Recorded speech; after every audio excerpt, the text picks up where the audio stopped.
students, today we are going to read your lesson 3 of expense written by Francis Bacon. Let's start the lesson. Francis Bacon ये 1561 to 1626 तक इनका life span रहा है. The first Baron Verulam and Viscount St Albans was born at York House in London. London के York house में इनका जन्म हुआ था. इनके बारे में ये कुछ सम्मानजनक शब्द हैं. The first baron Verulam and viscount saint Albans, इनके लिए कहे गए हैं. ये इनका मतलब ये है कि बेकन जो है, Bacon was a precursor of British empiricism. ये एम्पायरिसिज्म माने होता है अनुभववाद, जिस एक्सपीरियंस से प्राप्त होता है. तो उसके बारे में उन्होंने बहुत कुछ उस पर लेकर के ये अपना लाइफ चले हैं. और उन्होंने बहुत से ऐसीज अपने लिटरेरी वर्क्स इसी पर किया है, एम्पायरिज्म पर. और उनको प्रीकर्सर माना जाता है, प्रणेता, अग्रदूत माना जाता है, अग्रज माना जाता है. इसके लिए ही एडवोकेटेड इंडक्टिव रीजनिंग. उन्होंने इंडक्टिव रीजनिंग जो है विथ एग्जाम्पल्स, एक्सपीरियंस के द्वारा कोई बात कहना, उसकी वकालत की है. He was also an English statesman and philosopher. वो एक अंग्रेज नेता और फिलोसफर भी थे, दार्शनिक भी थे. Bacon had his education in Trinity College Cambridge. Bacon की जो शिक्षा है, एजुकेशन, वो ट्रिनिटी कॉलेज कैम्ब्रिज में हुई. He became a member of parliament in 1584. 1584 में वो मेंबर ऑफ पार्लियामेंट हुए. He wrote several papers on public affairs. उन्होंने जो पब्लिक अफेयर्स होती हैं, जनता के मामलों के ऊपर काफ़ी पेपर्स लिखे हैं. One of his letters was letter of advice to Queen Elizabeth. Of his literary works the most important are the essays. उनका एक जो फेमस लेटर है उनमें से एक लेटर है letter of advice to Queen Elizabeth. ये उनके लिटरेरी वर्क्स में अच्छा इम्पोर्टेंट ऐसे है. His prose style is compact and proverbial. उनकी जो प्रोज स्टाइल है वो कॉम्पैक्ट है और प्रोवर्बियल है, यानी भी छोटा सा सेंटेंस भी लिखते हैं तो वो प्रोवर्बियल हो जाता है, मुहावरे के रूप में हो जाता है. और उसको we can explain in many sentences of one sentence. His essays are full of worldly wisdom. उनके सारे एसेज जो हैं वो वर्ल्डली विजडम यानी दुनियादारी की बुद्धिमानी से भरे हुए हैं. उन्होंने कई टॉपिक पर एसेज लिखे हैं. कुछ नाम बता देता हूँ आपको. ऑफ ट्रूथ, सच्चाई के ऊपर. Of marriage and single life. Of great place. Of friendship. Of suitors. Of studies. Of revenge. Of parents and children. Of love. Of goodness and goodness of nature. Of seditions and troubles. Of travel. Of empire. Of riches. Of ambition. Of gardens. यानी maximum उनके जो ऐसे हैं वो सभी of से शुरू हैं. ये ऐसे भी आपका ऑफ एक्सपेंस यानी खर्च के ऊपर है. This essay is a guide to show us how we should manage our financial matters. ये ऐसे हमको गाइड करता है कि कैसे हम अपने पैसे संबंधी जो मैटर होते हैं, फाइनेंशियल मैटर्स, उनको मैनेज कैसे करना चाहिए. Alexander Pope called Bacon. Alexander Pope famous writer हुए हैं. उन्होंने इस बेकन के बारे में कहा था द वाइजेस्ट ऑफ मैनकाइंड, कि ये मानवता में सबसे बुद्धिमान प्राणी थे. In this essay, he instructs his readers to be discreet in spending money. इस ऐसे में, निबंध में, वो अपने रीडर्स को इंस्ट्रक्ट करते हैं कैसे कोई भी डिस्क्रीट, विचारशील बने पैसा खर्च करने में. According to him, one should spend only a fixed portion of his income. Bacon के अनुसार किसी को भी अपना कुछ फिक्स पोर्शन ही खर्च करना चाहिए इनकम का. And should personally look after his affairs. और अपने जितने भी वित्तीय मामले हैं, फाइनेंशियल मैटर्स हैं, अफेयर्स हैं, उनको खुद को उसको डील करना चाहिए, खुद को उसको देखभाल उनकी करना चाहिए. Let's read the essay. Riches are for spending and spending for honour and good actions. मतलब ये है इसका कि हम धन खर्च करने के लिए होता है और सम्मान अर्जित करने के लिए धन को सावधानी से खर्च करना चाहिए. हमें कोई भी सम्मान पूर्वक ये धन को खर्च करना है ऑनर के लिए और अच्छे कार्यों के लिए. Therefore extraordinary expense must be limited by worth of occasion. अब यहाँ must be limited by the worth of the occasion, that means we should be in accordance with the need of the occasion. हमें अवसर की आवश्यकता के अनुरूप होना चाहिए, यानी हमें जो भी पैसा हम खर्च करते हैं वो अवसर के अनुसार ही खर्च करें। Therefore, extraordinary expense must be limited by the worth of the occasion. For voluntary undoing may be as well for man's country as for the kingdom of heaven. Voluntary undoing इसका मतलब होता है गरीबी पाना मगर खुद की इच्छा से। अब खुद की इच्छा से आदमी कैसे गरीबी पा सकता है? वॉलंटरी अनडूइंग कैसे होगी? That means ruining oneself of one's own in accord, अपने खुद के अनुसार ही खुद को र्यून कर लें, पैसा कम कर लें, बर्बाद कर लें।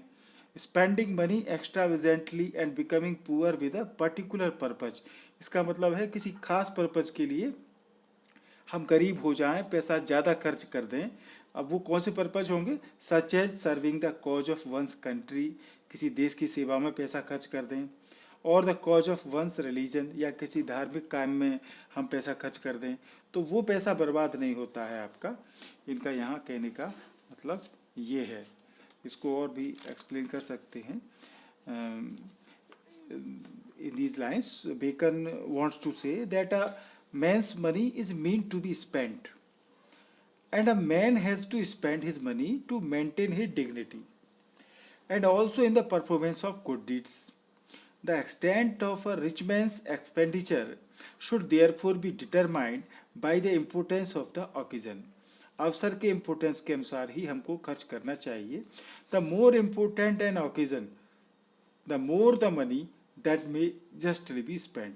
जितना ओकेजन आपका इम्पोर्टेंट है उसके अकॉर्डिंग आप पैसा खर्च करें। But if the occasion is not so important, money should not be unduly wasted on it. यदि अवसर इम्पोर्टेंट नहीं है तो फालतू पैसा बर्बाद न करें। There is no harm if a man spends too much money and ruins himself in the noble cause of patriotism or in the noble cause of philanthropy or charity.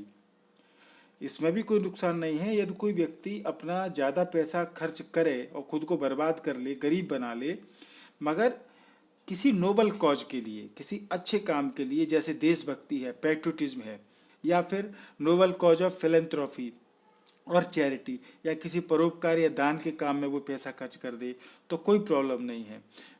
If a man spends too much money in the cause of philanthropy or charity, he at least makes sure of his entry into heaven after his death. यदि कोई व्यक्ति पैसा ज़्यादा खर्च करता है परोपकार या चैरिटी के लिए, तो इसका मतलब तो ये है वो अपनी एंट्री श्योर कर रहा है कि वो जब स्वर्ग में जाएगा, हेवन में जाएगा, मौत के बाद में, तो वहाँ उसके साथ अच्छा होगा।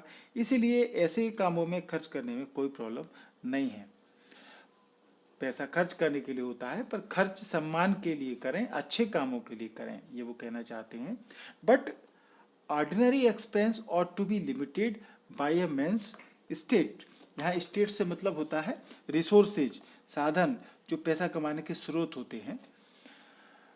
Ordinary expense ought to be limited by a man's estate. आदमी को अपने सोर्स के अनुसार ही सीमित मात्रा में खर्च करना चाहिए। And governed with such regard, regard मतलब केयर, और हमको केयर करना चाहिए ये खर्च करते समय। As it be with his compass, compass माने कंट्रोल, जितना उसके कंट्रोल में हो।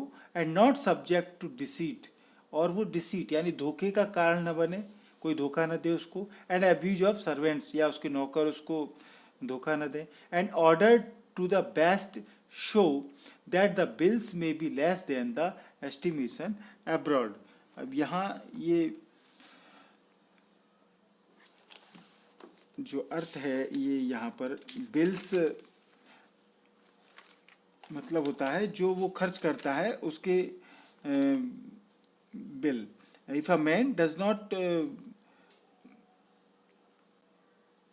सो दैट पीपल शुड थिंक, मतलब ताकि लोग ये सोचें that a man has spent more money than he has actually spent, कि उसने पैसा ज़्यादा खर्च किया है, वास्तव में उसको जितना खर्च करना चाहिए उसकी तुलना में तो ये भी होना चाहिए. That means in these lines Bacon wants to say that ordinary expenditure should be limited by the degrees of a man's wealth and property. A man should first calculate how much he can afford to spend and only then proceed to incur the expenditure. A man should take care that in spending money he does not become a victim of deception and that his servants do not throw dust into his eyes. उसके नौकर उसकी आंखों में धूल न झोंकें. Further more, इसके अलावा, a man should spend his money to the best advantage. किसी को भी आदमी को अपना पैसा अच्छे लाभ के लिए खर्च करना चाहिए. It should appear to others, ये जो आपके लाइनें दी हैं स्क्रीन पर, and order to the best show, यानी शो करने के लिए, यानी लोगों को लगना चाहिए जब आप पैसा खर्च कर रहे हैं. It should appear to others that he has spent more money on the things that he has bought than he has actually spent on him, कि उसने कोई पैसा खर्च नहीं किया बल्कि किसी चीज़ को खरीद लिया, यानी फायदे का काम किया है. ऐसा लोगों को शो होना चाहिए, इस तरीके से खर्च होना चाहिए. Certainly if a man will keep but of even hand,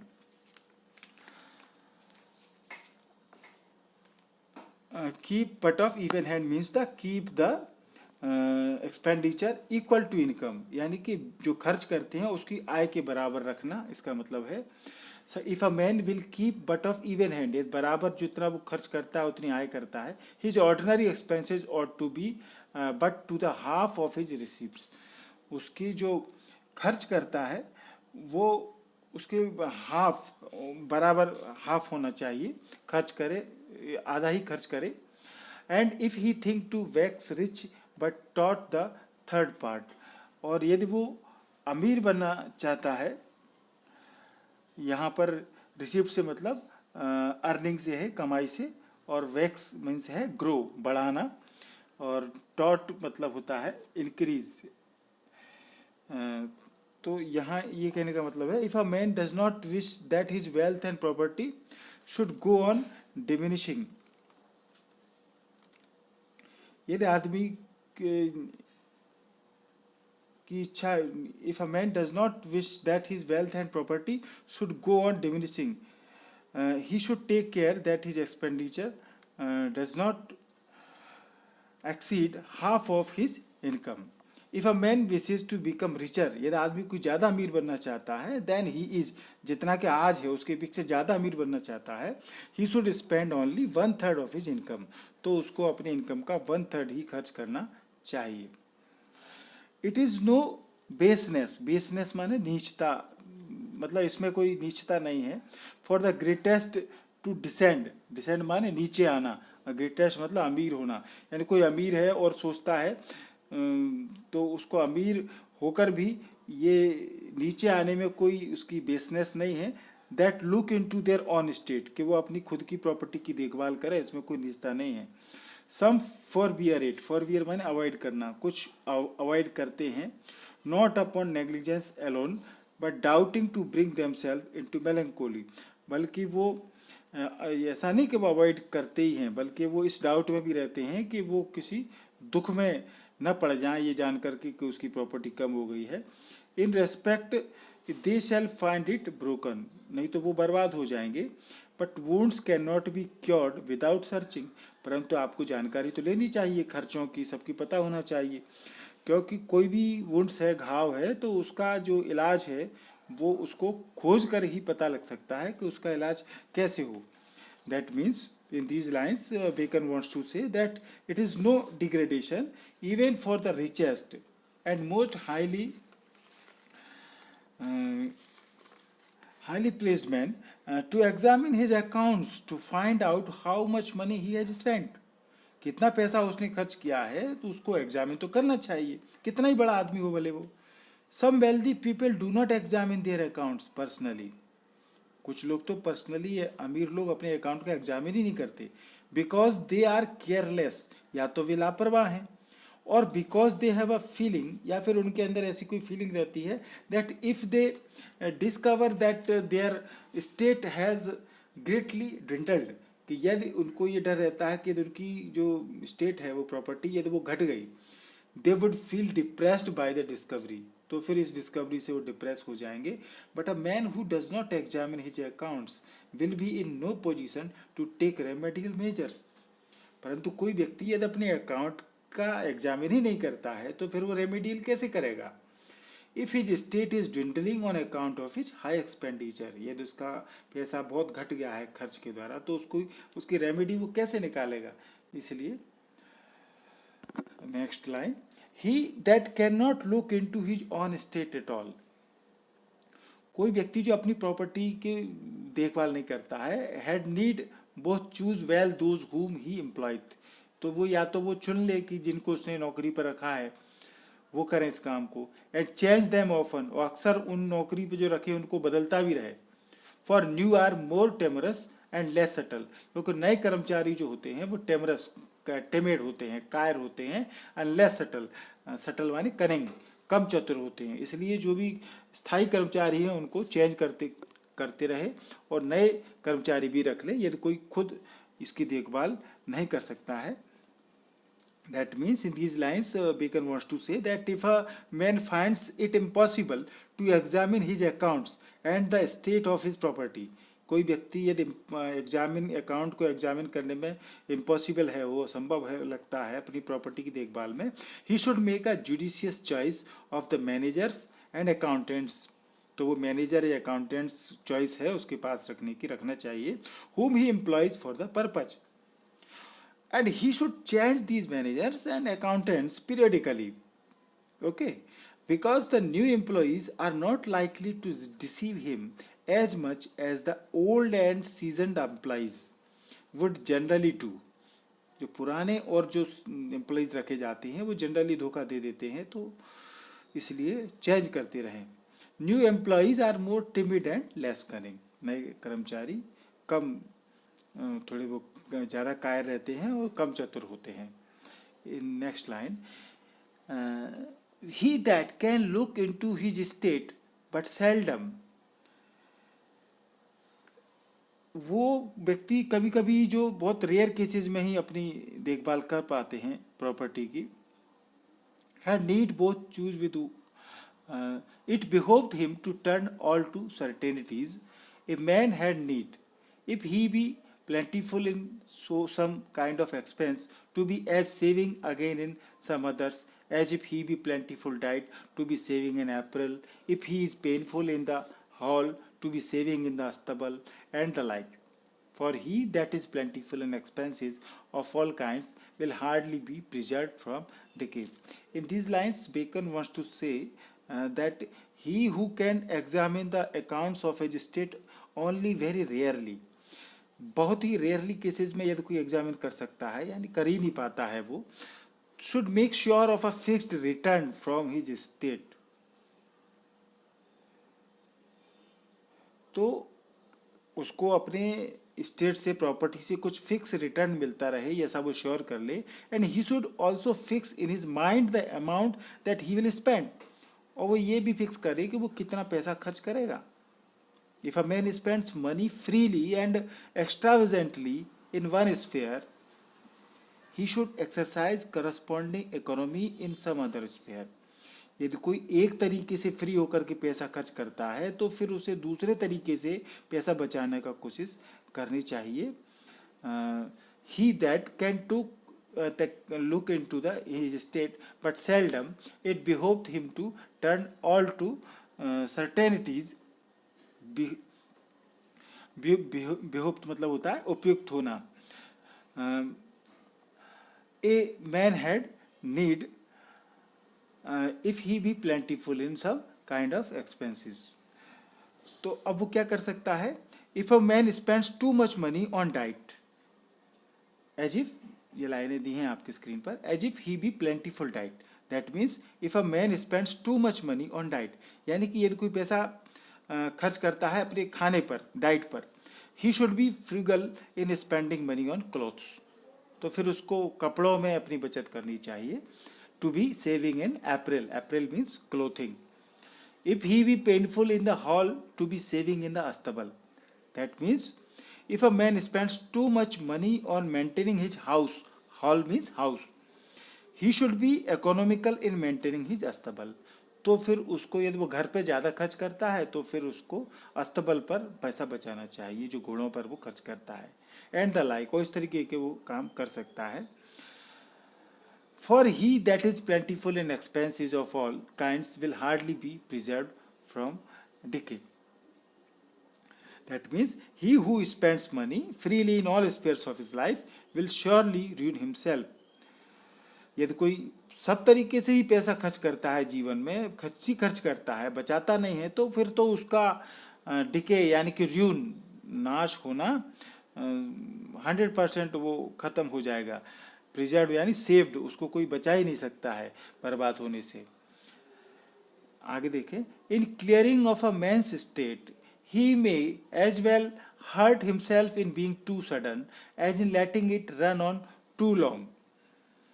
यहाँ कहने का मतलब ये है कि यदि किसी को, आदमी को जो कर्ज लेता है वो, तो उसको कर्ज को भी हैस्टी सेलिंग माने to see his property on property, sell करना, sell to sell his on property, यानी हैस्टी सेलिंग यानी जल्दी से कोई अपनी न करे, प्रॉपर्टी को बेचना न करे, जल्दीबाजी न करे, himself in being too sudden as in letting it run on too long, that means he should not be very late also in paying of his debt, यानी अपने कर्ज को चुकाने में ज़्यादा लंबा समय भी न ले और जल्दबाजी भी न करे। For hasty selling is commonly as disadvantageable as interest. ठीक है, यानी कि यदि जल्दबाजी वो करता है खर्च करने में तो वो हानिकारक ही होगी। Besides he that clears at once will relapse for finding himself out of straits he will revert to his customs, क्योंकि यदि वो जल्दी डिफिकल्ट, स्टेट्स माने डिफिकल्टीज, उनसे मुक्त हो जाएगा, कर्जा जल्दी चुका देगा, तो फिर अपनी वो पुरानी आदतों में वापस आ जाएगा। अभी कर्जे के चक्कर में उसने थोड़ी अपनी आदतें बदल ली थी, पर जैसे ही कर्जा चुका, जल्दबाजी में कर्जा चुका दिया, तो फिर पुराने कस्टम्स से आ जाएगा, पुरानी आदतें आ जाएंगी उसमें। But he that cleareth by degrees induced the habit of frugality and gaineth as well upon his mind as upon his state. That means he Bacon wants to say that if a man has run into debt and wishes to clear himself from it by selling his estate, he should neither be too sudden in selling it nor delay the sale too. न तो वो ज़्यादा जल्दी करे बेचने में property को, न ही ज़्यादा विलंब करे, too long. A hasty sale of one's property is as disadvantageous as continuing to pay the interest on the debt which he owes to others. Property को जल्दी बेचने का हानि ये होती है कि क्योंकि वो उतने ही टाइम पर, यदि उसने इंटरेस्ट, ब्याज का पैसा भी तो लगता, उसका खर्च होता है, यदि वो लेट करता तो वो इसलिए he who sells his estate in haste, जल्दबाजी में जो अपनी प्रॉपर्टी बेच देते हैं, would be likely to revert to his bad habits, वो अपनी बैड हैबिट्स में फिर से रिवर्ट हो जाते हैं। as soon as he finds that he has cleared his debts, जैसे ही वो पाता है कि उसका सारा कर्जा क्लियर हो गया है, he would resume his old habits of extravagance, तो फिर वो अपने ज़्यादा खर्च करने की पुरानी आदतों में को रिज्यूम कर लेता है। But if he sales his state by degrees, परंतु यदि वो धीरे धीरे अपनी प्रॉपर्टी बेचता है, डिग्रीज में बेचता है, बिट बाय बिट, ठीक है, but he that cleareth by degrees, bit by bit करके वो अपनी प्रॉपर्टी को करता है, बेचता है। He will develop a habit of economy, तो फिर उसके अंदर इकोनॉमी की आदत बनी रहेगी, यानी फ्रूगैलिटी की आदत, तो कंजूसीपन की आदत है, थोड़ा पैसा बचा के चलने की आदत है, वो उसमें बनी रहेगी यदि वो धीरे धीरे बिट बाय बिट अपनी प्रॉपर्टी बेचता है। And will thus not only to be able to save some of his estate but will also improve his mind by having learn the value of thrift, वो अपने mind को भी improve करेगा थोड़ा इसके लिए, और थ्रिफ्ट की वैल्यू को भी वो समझेगा, कंजूसी या पैसा बचाने की महत्व कितना होता है उसको भी वो समझेगा और अपने मेंटल माइंड को उस तरीके से सेटल कर लेगा। Certainly who has a state to repair may not despise small things, and commonly it is less dishonorable to abridge petty charges than to stop to petty gettings. A man ought verily to begin charges which once begun will continue, but in matters that return not be may be more magnificent. That means in these lines Bacon wants to say that he who wishes to save his state from further damage should not think it beneath his dignity to save money on small things. जो भी अपनी property को आगे damage होने से बचाना चाहता है उसको ये नहीं सोचना चाहिए कि छोटी छोटी चीज़ों में पैसा बचाना में कोई बेइज्जती है, ऐसा नहीं सोचना चाहिए कि उसकी डिग्निटी को कुछ धक्का लग जाएगा. It is better to reduce one's expenditure on small items than to try to acquire small sums of money through petty bargains. छोटी छोटी बार्गेनिंग करके वो पैसा कमाता है, तब वो पैसा बचा पाता है, ऐसा वो सोचता है. परंतु इससे बेटर तो ये है कि वो जो खर्च कर रहा है उसमें ही थोड़ी सी वो कम खर्चा करना शुरू कर दे, तो फिर उसको बार्गेनिंग की जरूरत नहीं पड़ेगी. ठीक है ना. If a man should be careful in spending money on those items which once undertaken. एक बार ये आदमी कोई काम करने में शुरू हो गया पैसा खर्च करने के लिए, विल कंटिन्यू फॉर एवर. जो उसने एक बार शुरू किया तो फिर वो हमेशा खर्चा करता रहेगा वो उसमें. But a man can be generous in spending money on those items which are not likely to occur again. परंतु आदमी को बार बार जो खर्चे नहीं होते हैं, कभी कभार होते हैं, जैसे त्योहार वगैरह पर खर्च होते हैं, उनमें उसको पैसा खर्च करने में थोड़ी उदारता बरतनी चाहिए, जनरस उसको होना चाहिए. A man ought warily to begin charges which once begun will continue. एक बार शुरू हुआ तो फिर वो कंटिन्यू हो जाएगा. But in matters that return not be may be more magnificent. परंतु जो कभी कभी चीज़ें होते हैं खर्चे, उनको वो रोक सकता है. मैग्निफिसेंट यानी यहाँ लेविसली है, यानी खुले हाथ से खर्च करना इसका मतलब है. तो वो जो कभी कभी होते हैं दिवाली पर, त्योहारों पर लोग भले हाथ खोल के खर्च कर देते हैं, उनमें उसको बचत करनी चाहिए, उनमें थोड़ी सी जनरस उसको होना चाहिए. तो ये आपका शॉर्ट ऐसे ऑफ एक्सपेंस आपको समझ में आ गया होगा. यदि ये वीडियो आपको समझ में आया हो, अच्छा लगा हो, पसंद आया हो, तो फिर आप हमारे व्हाट्सएप ग्रुप को ज्वाइन कर सकते हैं. If you want to join our WhatsApp group classes then message us on our WhatsApp number 6264472391 by writing school name and district. If you do not want to join our WhatsApp classes, then you can subscribe my channel MP English Classes. How can you subscribe? ये red से जो subscribe दिख रहा है इसको आपको touch करना है. टच करते ही आपको सब्सक्राइब हो जाएगा चैनल, और ये लाल से जो सब्सक्राइब दिख रहा है वो इस तरीके से वाइट हो जाएगा लिखा हुआ, और सब्सक्राइब लिखा हुआ आ जाएगा. बगल में बेल आइकॉन को भी आप प्रेस करें. इसमें 3 ऑप्शन आएंगे, ऑल, पर्सनलाइज, नन. तो आप ऑल को क्लिक कर दें, जिससे मेरे सारे वीडियो जो मैं बनाता हूँ वो तत्काल आपके मोबाइल पर नोटिफिकेशन में पहुँच जाएंगे. जैसे ही मैं अपलोड करूँगा you will get it. So hurry up and subscribe the channel. If you like this video, then share to your friends. Thank you.